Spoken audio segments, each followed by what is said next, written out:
Hi guys, so as you can see I'm in my mouse ears and I'm in my Mickey Mouse onesie, which I'm doing a Disney video, and it's going to be the top 10 things to do at Disney.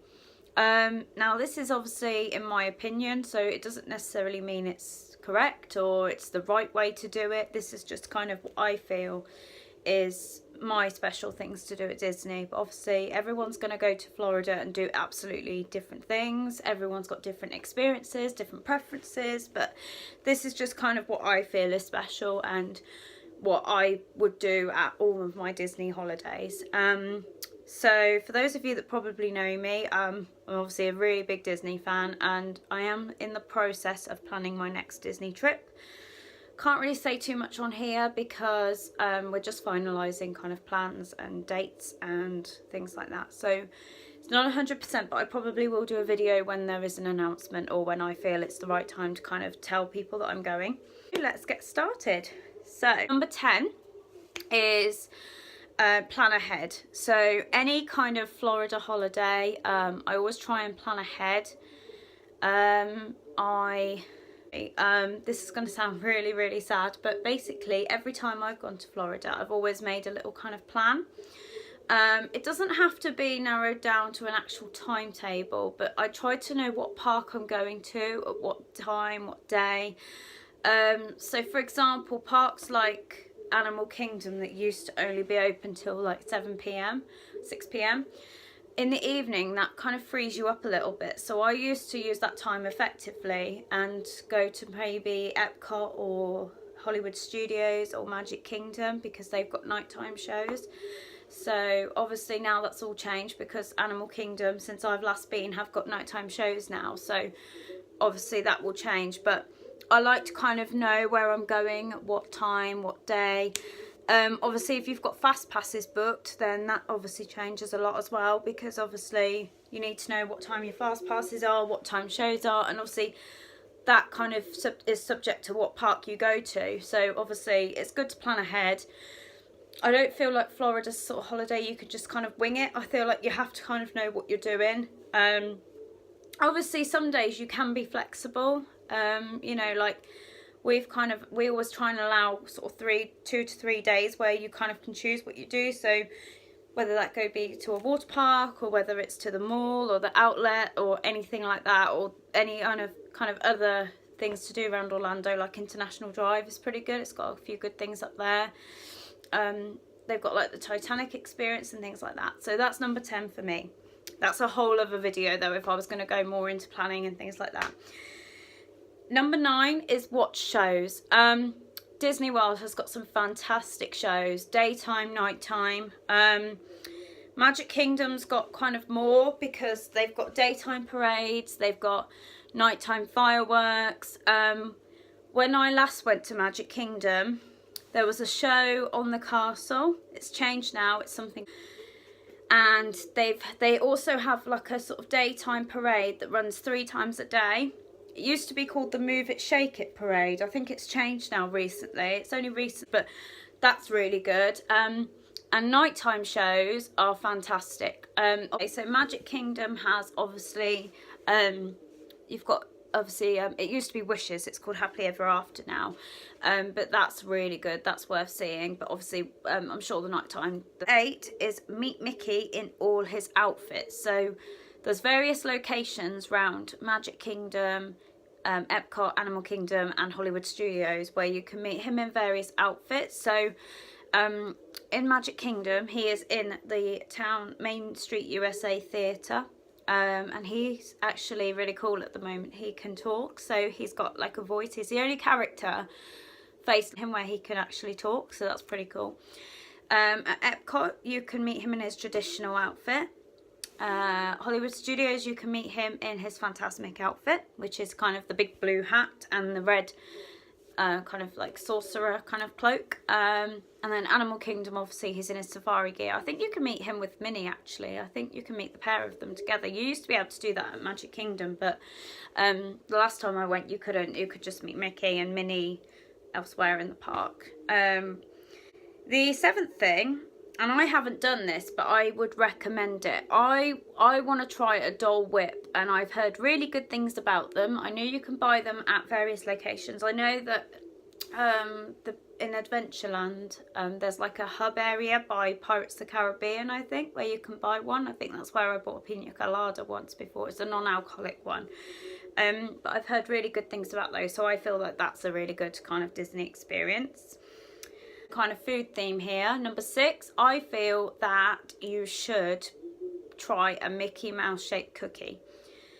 They are at Main Street USA is really good. There's so many good delicious treats in there. I really would recommend those. Obviously eat it quickly because of the Florida heat. It obviously would melt very quickly, so I recommend eating it as quick as you can, as soon as you get it, pretty much. I feel that you should do 4 parks in one day challenge. I call it a challenge. It's not really a challenge, especially if you've been to Florida before and you know how close the Disney Resort is and how good the buses are. I really recommend doing 4 parks in one day. So you could go to one in the morning, and then you hop on the Disney transportation service where you get the bus, and you could park hop each park. Obviously it depends what sort of ticket you get. But generally, if you're booking your tickets in this country, you can do what's called a park hop, and obviously if you've got the magic band, you can just scan. So that's really cool. Train your head to wear mouse ears like I'm doing now. You will get used to wearing mouse ears, especially in Disney. Everyone wears mouse ears. They do so many different styles now. Obviously these are the traditional pair. Most people have these ones. But they do glittery ones, they do event ones, so Christmas ones. They've got special ones that are quite, I think they're like these, but they're a bit sparkly, and they've got like a sparkly bow. Animal Kingdom do like Lion King ones and like animal print ones like zebra and things like that, so they're pretty cool. And then Halloween, I think they do kind of sort of like Halloween colours, so sort of like deep purple, black, grey, green. So yeah, just check those out. They're in all the shops, so look, you can buy mouse ears pretty much as soon as you land in Orlando, to be honest. Is obviously have a photograph of you with the castle. I feel that that moment where you're walking down Main Street and you first see that castle is the most magical feeling in the world. I remember the first time I ever saw the castle, and it just gave me goosebumps, and it brings tears to your eyes, and you feel like a child all over again. It's so good. And having a photograph, especially with the PhotoPass and the Memory Maker, there's usually PhotoPass people, like photographers, and they're usually positioned at different lengths for the castle, so you can usually have a picture at different kind of angles as well, so that's always good. And there's a big Walt Disney statue holding Mickey Mouse's hand, so try and catch that. That's a really good photo opportunity. Next one is try and get the Memory Maker.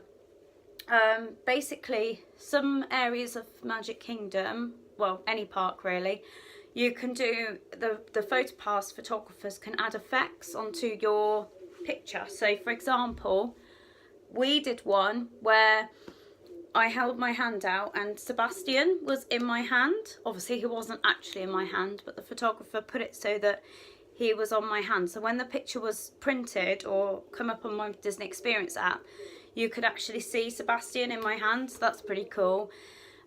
Obviously you have to pay for the pictures, but obviously if you've got the Memory Maker, you can download it onto your app, and that's pretty cool. So definitely take advantage of that if you are booking a holiday in the next few years. Obviously number 1 for me is meeting characters. That's what it's all about for me. Take an autograph book, have pictures with them, really kind of get into it, because it's really awkward for the characters when they have to kind of like, they're expecting you to kind of know what to say. I mean, obviously they will talk to you and fill in the silence and generally have pictures with you, but if it's kind of getting awkward, they'll just hurry you along and have pictures with you. And obviously it's a moment for you to kind of just turn into a child again and kind of be, you know, have a bit of fun and get into it and have a bit of a laugh. And some of them are really lovely. You can just chat to them all day, honestly, they're so nice. So yeah, just that's for me what it's all about. And obviously when you have something to talk about with them, it makes it so much easier. Like Ariel, I kind of get overwhelmed with, and I just kind of say how she's my favourite princess, and we end up talking for quite a while. And like characters like Mickey, who have got the voice in them, as I said earlier, He tends to be, he's got kind of like a programmed kind of script, if that makes sense, but he sort of will adapt it to different people. So with me and my partner, he actually made a card game with us, and he wasn't very good. It was kind of where we won the game, but it was nice because it was something to talk about with him, and obviously a bit of fun, and obviously they capture the memories for you, so that's really good. So that's all for today, guys. That's all my favourite things to do in Disney. Obviously there are many more things that you can do, but obviously to narrow it down, that's kind of briefly what I feel are my favourite things to do in Disney. So yeah, if you liked this video, please like it and subscribe to my channel. And if you want to see more Disney things, then obviously and let me know. Or if you want me to kind of do other things, or I don't know, I can be creative, I can do whatever. But if you like this video, if you like more Disney, kind of drop me a comment or like my channel, and obviously I'll see what I can do. I can definitely do that. Thanks for watching then, guys. I hope you have a lovely day, and I'll see you all real soon.